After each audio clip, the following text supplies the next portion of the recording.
Hello everyone, and welcome back to another photo edit walkthrough. So last week's photo was taken at a Marley Coa show, and you can catch it on my blog or my YouTube channel, but instead of dilly-dallying, let's move on to this week's photo. So this photo is another one that I actually took shortly after getting my first DSLR, and it was taken at Imperial College Medicine School's annual charity fashion show. One of my friends from school had asked me to photograph the entire day from load-in to the curtain falling, and honestly it was just one of the loveliest days. But this particular shot was taken at a dance interlude in their tech run, which is also why none of them were in costume. I'd just finished taking a bunch of photos up on the circle balcony, before this routine started, and I vividly remember literally legging it through the venue to make it to the stage before the end, and I offhandedly just sort of managed to capture this shot just before it ended. And one of my favourite things about this particular photo was just how the lines of the dancer in the foreground are so exquisite, but also the way the smoke and the lighting from the top kind of give the photo a sort of ethereal or mysterious quality, even if at the moment it's rather purple, quite hazy. So the first thing I did was I went to my lighting curve to pull some of this brighter light downwards a little bit, just to kind of give the shot a little bit more depth. Then I went further up the curve to basically mess with the light in the main body of the photo, but upping it just a little bit to help this main light source above just really help the photo pop out a bit more. And then next, I moved to tweak the ratios of blue and red light in the shot. Now, purple light is essentially just a mix of these two colours, so just purple and blue, so just red and blue light. So by pulling the curve down further into the blue, it basically helps kind of eliminate a lot of the red tones that make the lighting appear purple. But this will also essentially just make the lighting super blue.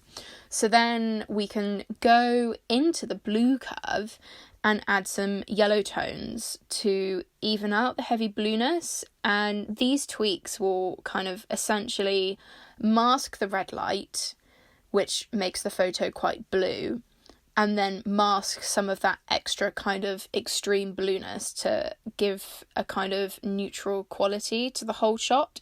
So the lighting is just quite neutral, as though there hadn't been a bunch of purple light showing on all of the dancers when they were actually dancing. And then once that was done, I kind of go up and I just tweak around the exposure a little bit, just to kind of add a little bit of pop. And another thing I played around with were not the highlights, but the whites in the shot. Sometimes I get rid of some to kind of get rid of some glariness, but basically on balance I was like, I don't really need to change this, so I just left it as it was. But another key thing for this shot was to really tweak the haziness caused by the fog on the stage. So we bring back our friend dehaze, and you can see this really helps the lines of the dancer really just kind of look a lot more crisp against the fog. I could have done it a little bit more, but I didn't want to kind of darken the photo too much. So I left it as it was, and then I added just a little bit of clarity and then just a little bit of sharpness to kind of, for good measure basically, just to really make the lines in this shot just kind of really stand out. I was going to change around some of the colours, but I thought I'd actually done a lot of that already in the lighting curves. But one thing I did do was I tinted it slightly more green. Not only did this help the dancer's actually wearing a green top, so not only did this kind of make her top pop a little bit more, it also just helped get rid of any kind of extra purple that was hiding away in the shot. And then I made it a bit more warm, just to kind of just to kind of balance out some more of the blue, basically, just to kind of make it a bit more kind of depthy, add a bit more tone to the photo, make it a bit more kind of 3D as opposed to 2D essentially. Then I went back into the lighting curve and I just kind of added a little bit more purple, just because I wasn't sure if I'd got rid of too much of it, that I'd kind of made it not look flat, but kind of made it a little bit more kind of 2D when it came to the photo. So I just added a tiny bit more purple colouring in.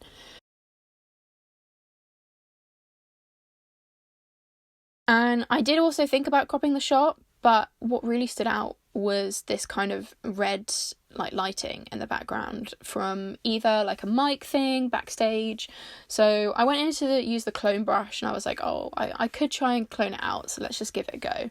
But the problem that you kind of tend to have with stuff like this when there's a lot of fog is that each pixel of fog will basically have its own pattern.